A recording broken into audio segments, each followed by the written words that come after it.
I'm Yvette Dabney, and I'm 35 years old.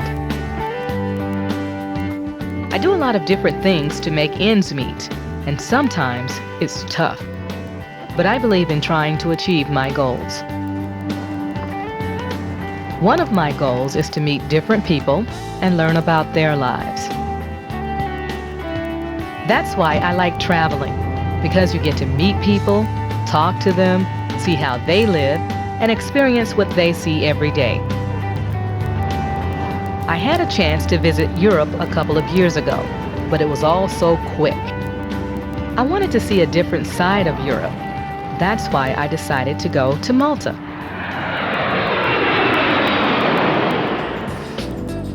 Malta is a country located south of the Italian island of Sicily. Malta has been ruled by the British, the French, the Spanish, just about everybody. It wasn't until a group of medieval knights called the Knights of St. John brought stability to the island that peace was restored. Now Malta is a republic with its own president and parliament. Ladies and gentlemen, today to Malta. I wanted to go to Malta because I have this notion of a romantic place. In my mind, it's like once upon a time, a girl named Yvette went to a far, far away land that was very enchanting, and Malta is that place. Malta is famous for the knights. The knights were from Jerusalem, and from Jerusalem they went to Rhodes, and from Rhodes they came to Malta. They were medical aides. They learned how to care for people, and in that process they had to learn how to defend themselves, and they became gallant fighters. I met with my guide Roger. Nice to meet you. So you're going to show me Malta? That's right. Roger is very bright. He knew a lot of history, something like a walking library. Okay, where are we going? We're just going to have a look at the Auberge of Castile. This used to be one of the main palaces of the knights here in Malta. All the knights lived in this one place. Not all of the knights, but the knights who came from the region of Castile, Leon and Portugal, one of the European regions where the knights originated from.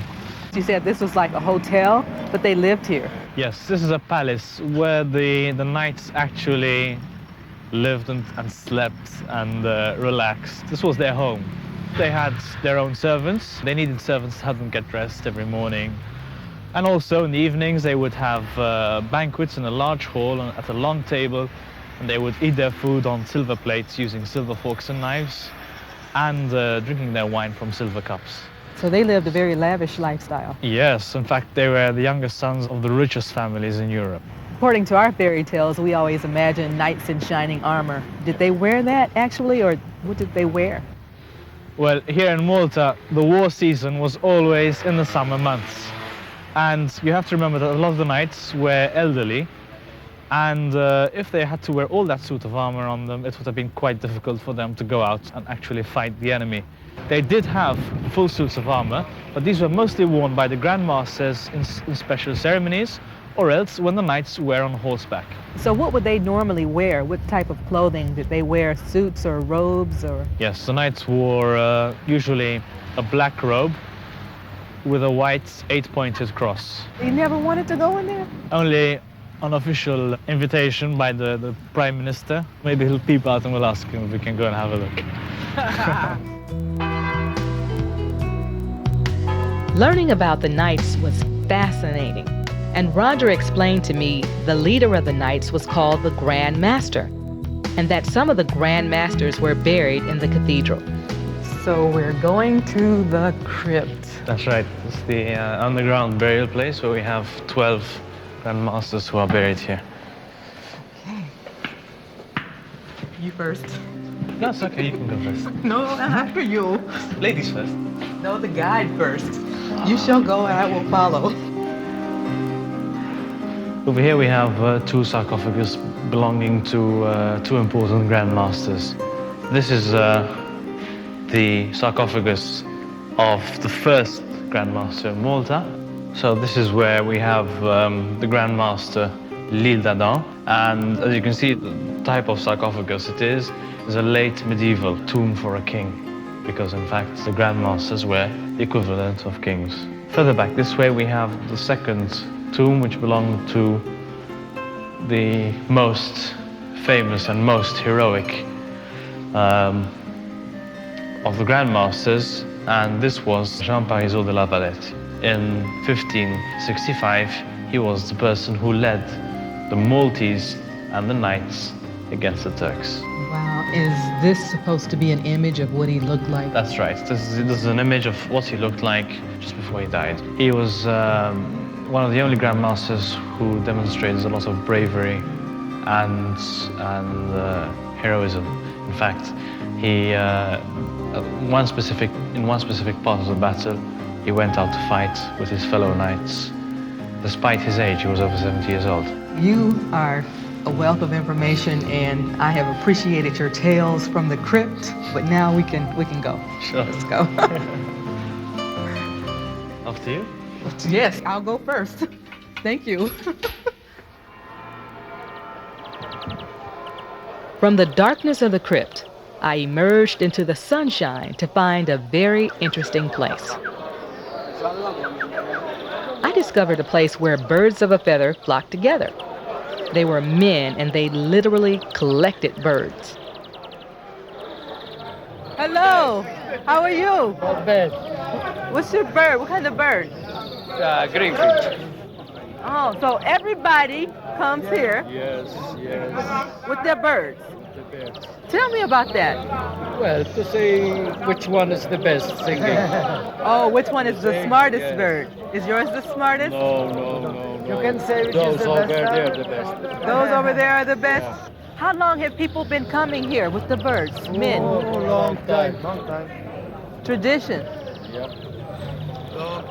Why do you do it? It's because it's just... Well, we enjoy it, you know. We breed some birds. Oh, you breed some birds? Yes, lot. How many birds do you have? Well, me only 3. Only men do this? Yes. Only, it's the men's club. They treat them like family? Well, most of them, yes. Well, I want to go around and see some more birds. How about these birds? I want to go see these birds. How do you catch these birds? Do you catch them? No, they are home breed. You breed them at home. It's still breed from England. You can see from the ring, look. It's not wild birds. Oh, you do know how to sing. The bird teaches you to sing? Or you teach the bird? The men certainly did love their birds, and I got attached to one myself. Hello. Maybe this hobby isn't just for men. Hello. During the next day on my trip to Malta, I visited St. Agatha's Catacombs, which is a series of tunnels where ancient Christians are buried. This is where I met Father Victor. He volunteered to show me the catacombs. So this is a whole complex here of a historical place, which has been for hundreds of years known as an important place, especially in the history of Malta. Now here we are going now to the Crypt. The Crypt, which is an underground church also dedicated to the saint. Right, so we follow to the Catacombs now. It's an underground Christian cemetery. Underground cemetery. Underground Christian cemetery. So the Catacombs are underground, not because Christians were persecuted, but this was a custom in Malta, going back to even 1,000 years before, almost 1,000 years before Christ. People dug their graves underground. Malta was short of sand or soil. The rocky Malta is very soft. It's limestone. Limestone. This limestone, not very hard. So they invented digging underground, having narrow corridors and graves on each side. What are you going to show me, Father? Right, so we have a look at some of the remains which you find in our catacombs. Some see? bones? Some These are human some bones, human which are remains. yes, human remains, which are about 2,000 years old. Most of the catacombs have been found by grave robbers in the Middle Ages. Grave robbers came and took See, everything. This was a custom in olden times, not only in Malta, but throughout the whole world. So what, did the grave robbers sell these things, or could they, how did they Right, the robbers, you see, all these people who had permission from the government. They had permission from the government to rob the guests? For the Knights of St. John, the Grand Marshal. In fact, they had to give part of what they find to the Grand Marshal. Then either they kept them for themselves or they sold them to rich people. Do you have more? Yes, we have in our catacombs at least 14 in all here. 14 in all? Let's go see some more. See. Besides here, we have also other type of graves, which are called the window grave. We have 3 on this side, another one here, and another grave here, which is also a window grave. On this side, another grave here, again for 2 parents, and on the side, 8 little ones. 8 small graves 8 for 8 more babies, babies. yeah. We have the smallest one there, which is said to be for an infant or so. I have something that I'm curious about. How did you get into archaeology? You're a priest, but how did you get into something like this to dig? And did you always have an interest? Well, since I was a young boy, I had interest in the history of Malta. Then I joined the society in 1953.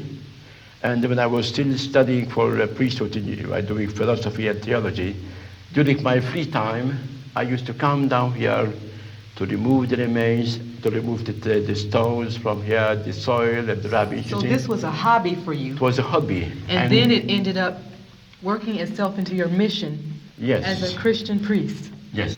I know you know your way out of here, Father, but have you ever gotten lost here? Strange, I don't know. No, you know your way. But when sometimes I talk with people asking them a question, what would they do if lights go out? Yes, what would you do? They will say they shout, they cry, and I said, I stay quiet here, and I leave you here and go on my own. We are out of the catacombs. And back into the We have church. found our way out. Thank you so much, Father. Oh, we made it. On the next day, during my trip to Malta, I took a ferry to the island of Gozo. Gozo is a small island that has a slower way of life than Malta. The way of life in Gozo, I imagine, is not much different than it was, say, 50 years ago. Okay, so here we are in Rabat, the capital city of Gozo. It's very quiet. It is, and this is the older part of the city, the less busy. This is where the locals live and do their day-to-day errands. And as you can see, the streets here, they're very narrow streets, winding streets. Here we have, for example, a tailor. Oh. And this gentleman is working on priests' robes. They work with the door open with the alleyway where people can pass by and say, right. hey, I want to... It's the best way to do business, after all. I agree.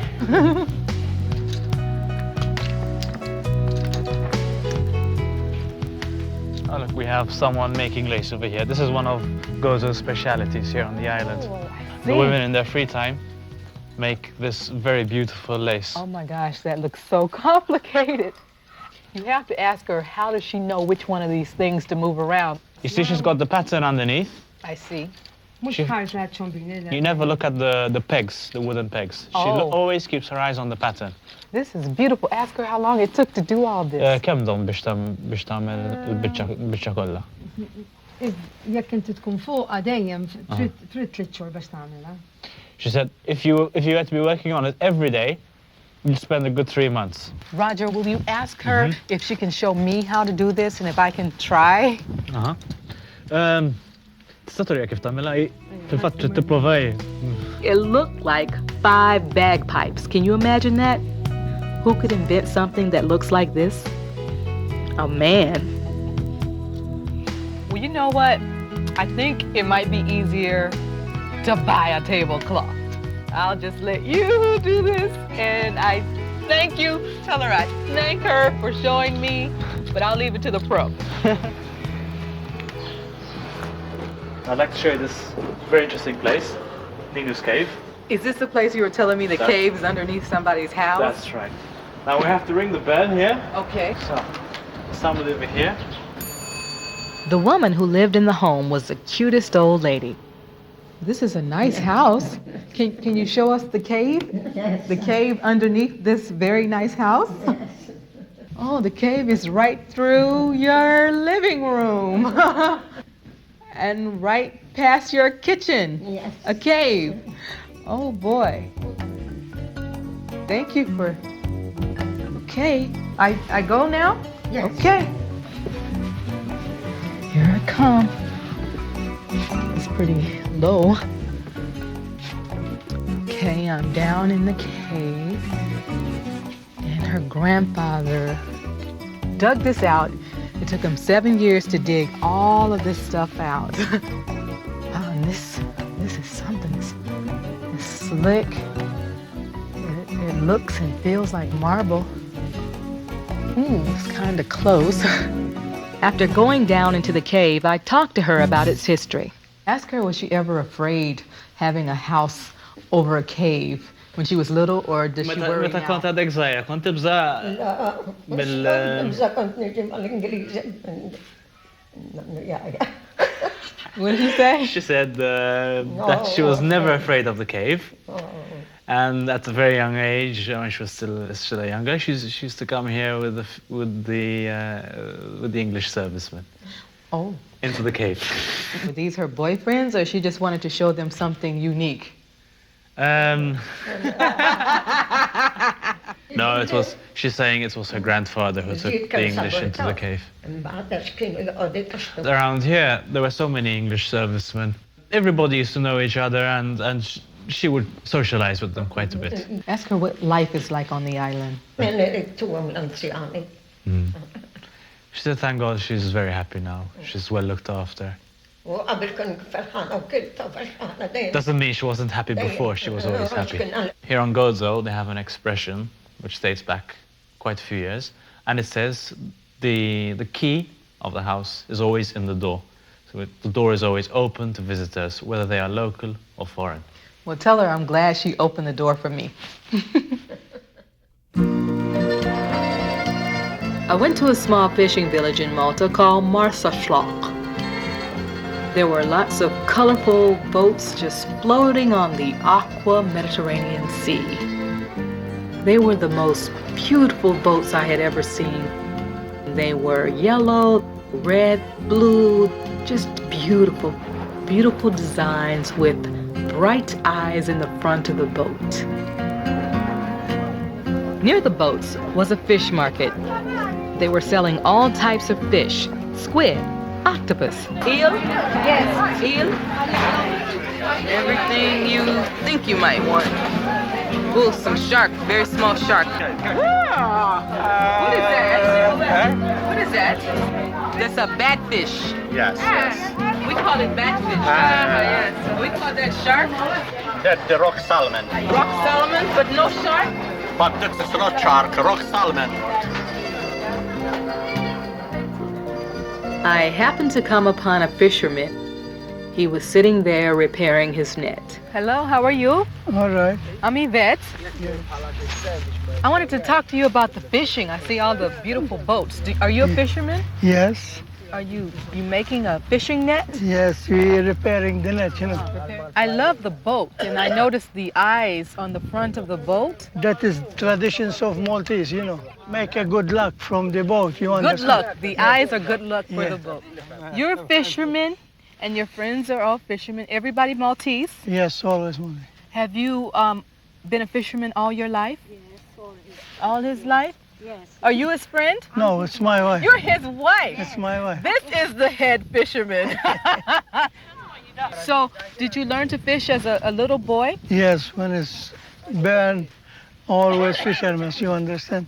Who taught you? Your father? Yes, my father. Did his father fish? Yes, my father is always fisherman, So, a family, generations of fishermen. Yes, always. It's a tradition. Yes, traditions. I asked this fisherman if he could take me on his boat, and Okay. much to my surprise, he said, sure. Okay. Whoa. All right. Shall we go? Yes, we shall go.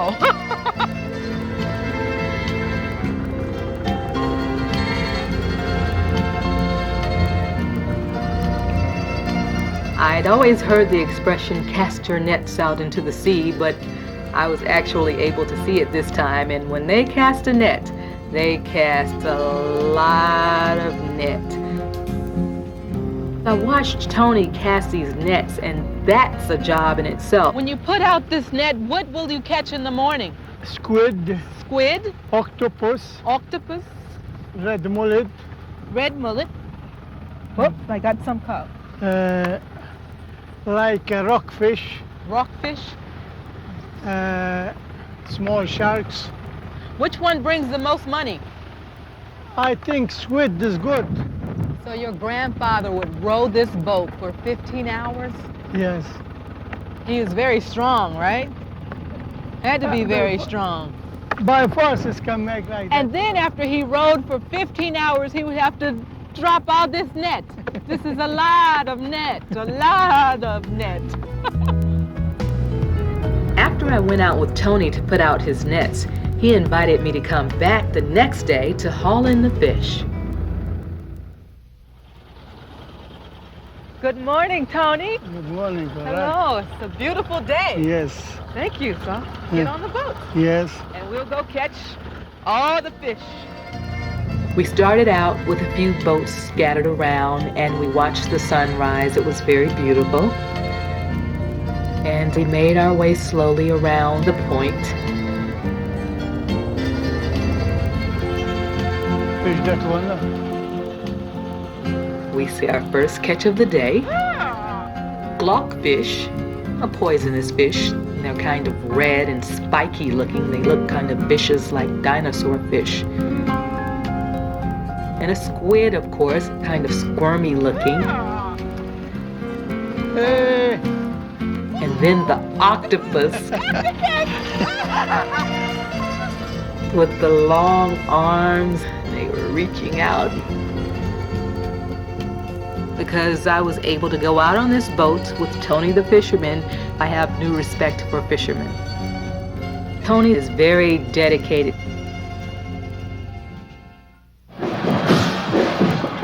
While I was in Malta, it was carnival time. Carnival time is like a circus, a fair, and Halloween all mixed into one big celebration. I had never seen anything like it. Every child had a costume on, and the floats, the colors were so bright they were blinding. The yellows, the greens, the pinks, the reds. And there was also this spooky, scary band from Germany.